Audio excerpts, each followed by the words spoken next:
Quand on est maman, là, c'est la première chose, en tout cas pour moi, la chose qui est le plus difficile après que tu es accouché, c'est vraiment te réveiller la nuit tout le temps, te réveiller quand l'enfant est tout petit, chaque 2 heures. Au fur et à mesure qu'il grandit, quand même ça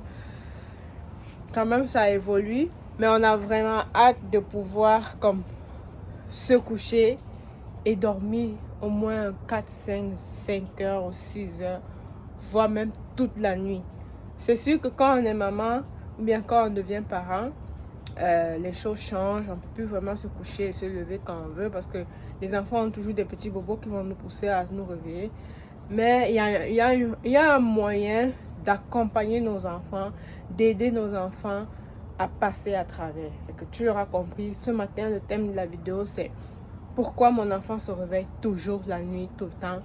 Pourquoi mon enfant n'arrive pas à dormir jusqu'au matin. Pourquoi il a le sommeil perturbé. Pourquoi il a la difficulté à s'endormir. Si c'est quelque chose qui t'intéresse, si c'est quelque chose qui t'intéresse, on se retrouve tout de suite après.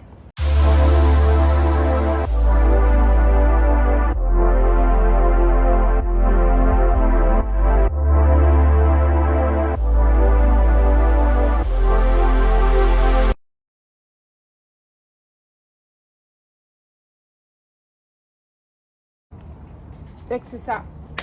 En tant que parent, c'est souvent difficile de se relever tout le temps la nuit, de se lever pour changer les couches, pour donner à boire à l'enfant ou bien à un moment donné, on commence à se fatiguer puis on commence à compter les jours. Ah, c'est quand qu'il va dormir toute la nuit.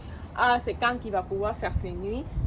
Fait que, avant de commencer, laisse-moi savoir, je vais te dire que chaque enfant est différent. C'est pas parce que tu utilises la même méthode que l'autre personne utilise ça va fonctionner de la même façon. Ton enfant peut être différent. C'est important de comprendre ton enfant d'abord avant d'appliquer tout ce que tu suis dans les vidéos. Autour de moi, j'ai plusieurs mamans qui vont me poser la même question. Comment tu fais pour que ton fils aille se coucher?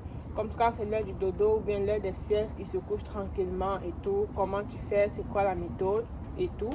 Fait que ce matin, je vais essayer de partager avec vous, essayer de vous expliquer comment aider votre enfant à avoir des sommeils tranquilles, à avoir des sommeils paisibles. Fait que avant de continuer, je vais me présenter. Je suis Judy Kael. Je vis au Canada. Je suis au Canada depuis 2015. Fait que ma vie d'adulte, de femme, je dirais, je l'ai développée au Canada. Je suis maman de 2 enfants. J'ai un enfant de 15 mois et un autre enfant de 3 mois. Fait que j'ai eu des grossesses rapprochées. Je suis tombée enceinte de mon deuxième quand j'étais à 6 mois de grossesse. Peut-être je me mélange dans les calculs. C'est ça. Fait que on va continuer avec la vidéo. La première chose que tu peux faire pour aider et accompagner ton enfant dans le fait de passer de pouvoir se coucher et dormir, ou bien pouvoir aller au lit à une certaine heure, la première des choses, la toute première, c'est la base, c'est d'instaurer une routine dodo. Dès le bas âge, c'est que dès le premier jour de vie de l'enfant, c'est important d'instaurer la routine dodo. C'est quoi la routine dodo? C'est que le soir, tu dois avoir une routine. C'est sûr que tu vas t'adapter au fur et à mesure que l'enfant grandit. C'est ça. Mais c'est vraiment important d'instaurer une routine dodo. On va faire une autre vidéo une prochaine fois pour parler de la routine dodo. Pour aujourd'hui, on va parler des choses qu'il faut mettre en pratique pour pouvoir aider les enfants, notre enfant à faire sa nuit. Pouvoir coucher l'enfant le soir, pas tard le soir, et puis qu'il soit capable de dormir au moins jusqu'à 6h, 7h le matin. Fait que c'est ça. La première chose, c'était d'instaurer une routine dodo. Fait avoir une routine le soir. Qu'est-ce que vous faites à tous les jours? C'est important de le garder. De garder cette routine-là. C'est sûr qu'il y a les moments où peut-être vous avez de la visite ou bien vous allez rendre visite. C'est sûr que ça ne peut pas être à 100% à tous les jours.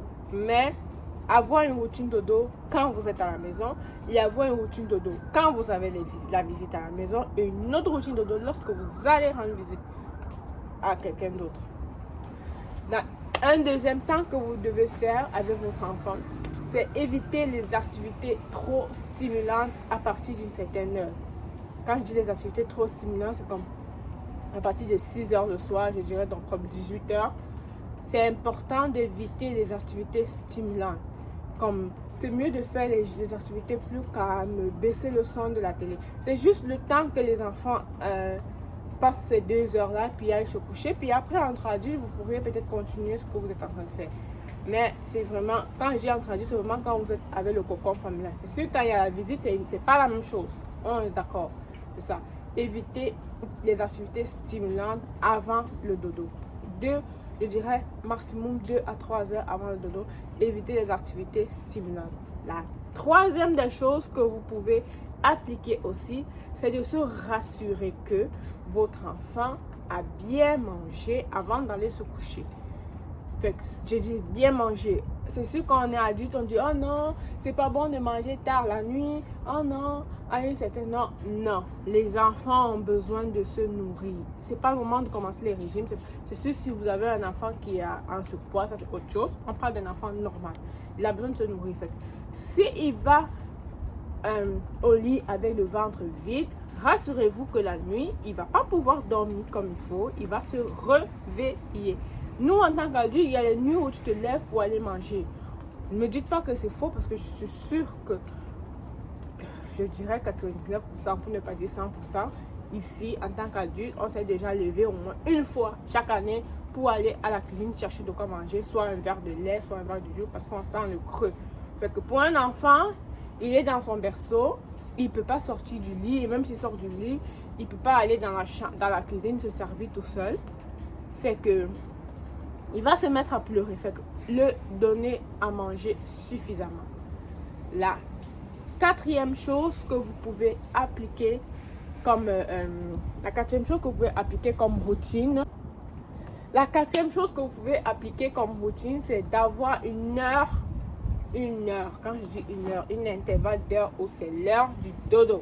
Peu importe ce qu'on est en train de faire, c'est l'heure du dodo. Toujours, je vais me répéter, je sais, mais lorsqu'il y a la visite ou on rend visite à quelqu'un, ce n'est pas la même routine. Mais ça, c'est vraiment une routine qu'on a juste le cocon familial. Avoir une heure de dodo. Je juge personne, mais je vois dans certaines maisons, comme on va laisser traîner l'enfant au salon, on va le laisser traîner jusqu'à ce qu'il ait sommeil, jusqu'à ce qu'il décide de dormir avant qu'on va le coucher. Non, c'est important d'avoir une heure de dodo. Que l'enfant sait qu'à cette heure-là, comme mon fils, mon premier, il sait. Comme il n'a même pas, que ce soit la sieste, que ce soit le dodo du soir, à cette heure-là, il n'est plus productif. Il commence à être chouineux, il commence à pleurer. Il pleure, tu le portes, puis il veut descendre, puis il repleure, pour que tu le reportes, il repleure. Fait il commence à sentir, mais aussitôt que tu l'amènes dans sa chambre, ça part. Une autre chose aussi que vous pouvez mettre en pratique pour aider votre enfant à passer une nuit complètement, à faire ses nuits, c'est de le border au début. Quand je dis au début, c'est vraiment, je dirais, de la naissance jusqu'à quasiment 1 an et demi. C'est important de border l'enfant. C'est quoi border l'enfant? C'est ramener l'enfant dans sa chambre, aller avec lui, prendre un moment avec lui dans la chambre, avec un moment tranquille et tout. Fait que baisser les stores, lire une histoire, ça fait partie de la routine de dos, mais vous devez le border. Fait que quand vous faites ça au tout début, après ça va être facile pour vous de couper et juste être rendu à aller le déposer dans son lit pour qu'il dorme jusqu'au matin.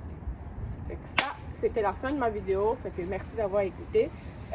J'espère que ça va aider un ou deux d'entre vous. Fait que c'est ça. C'est important, c'est nos enfants.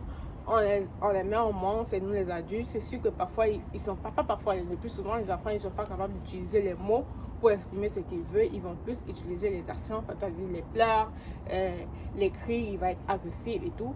C'est vraiment important de comprendre nos enfants. Et je me répète encore, cette routine-là, ces points de vue que j'ai cités là, ce sont des points de vue.